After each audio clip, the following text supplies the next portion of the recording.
കർത്താവിൽ പ്രിയപ്പെട്ടവരെ, ജീവവൃക്ഷം ചാനലിലേക്ക് എല്ലാവരെയും ഹാർദവമായി സ്വാഗതം ചെയ്യുന്നു. എല്ലാവർക്കും വേണ്ടി പ്രാർത്ഥിക്കുന്നു. ദൈവം മനുഷ്യനെ ആദ്യമായി സൃഷ്ടിച്ചപ്പോൾ ലോകത്തിൽ ആദ്യത്തെയും ഭവ്യയും സൃഷ്ടിച്ചു. അവയെ സൃഷ്ടിച്ചതിന് ശേഷം പർവ്വത സൃഷ്ടിച്ചു. അങ്ങനെ അവരോട് അവരെ എന്ത് കാര്യങ്ങളുണ്ടാകും എല്ലാ സ്വാതന്ത്ര്യവും മനുഷ്യന് കൊടുത്തു.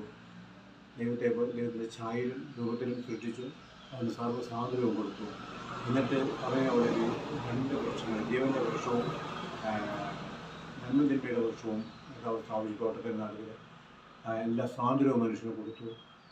ആദ്യത്തെ ഹവ്വ പ്രഭാതത്തിൽ ഉണർന്ന് തോട്ടം കാണാനായിട്ട് പോയി.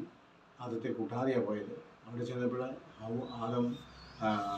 ഹവ്വ നന്മതിന്മയുടെ വൃക്ഷത്തിൽ നിന്ന് ഒപ്പം കാണിച്ചു കൊടുത്ത പദം തിന്നുകയും അങ്ങനെ ലോകത്തിലെ സർവ്വ മനുഷ്യരും പാവത്തിൽ പെടുകയും ചെയ്തു. പ്രിയപ്പെട്ടവരെ, എന്നാൽ അതിൽ കർത്താവ് ജീവൻ്റെ വൃക്ഷത്തെക്കുറിച്ച് ബൈബിളിൽ പറയുന്നുണ്ട്. അതിപ്രധാനമായ വചനമാണ്. സുഭാഷിതങ്ങളിലാണ് പറയുന്നത്. അവളെ കൈവശപ്പെടുന്നവർക്ക് അവൾ ജീവൻ്റെ വൃക്ഷമാണ്.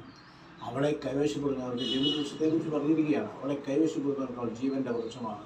ഈ ജീവൻ്റെ വൃക്ഷത്തെ ആരെല്ലാം പിടിച്ചോ അവർക്ക് ഈ ലോകത്തിൽ പിന്നെ ഒരു തിന്മയും മനുഷ്യകുലത്തെ പാപത്തിൽ നിന്ന് വിടിക്കാനുള്ള എല്ലാ കൃപയും അനുഗ്രഹവും ഒക്കെയുണ്ട്. Praise the Lord, hallelujah. അതുകൊണ്ട് എല്ലാവരും ജീവവൃക്ഷത്തിൽ പിടിക്ക് ദൈവത്തിൻ്റെ വഴികളെ തിരിച്ചറിയുവാനായിട്ട് പരിശ്രമിക്കുക. Hallelujah, hallelujah.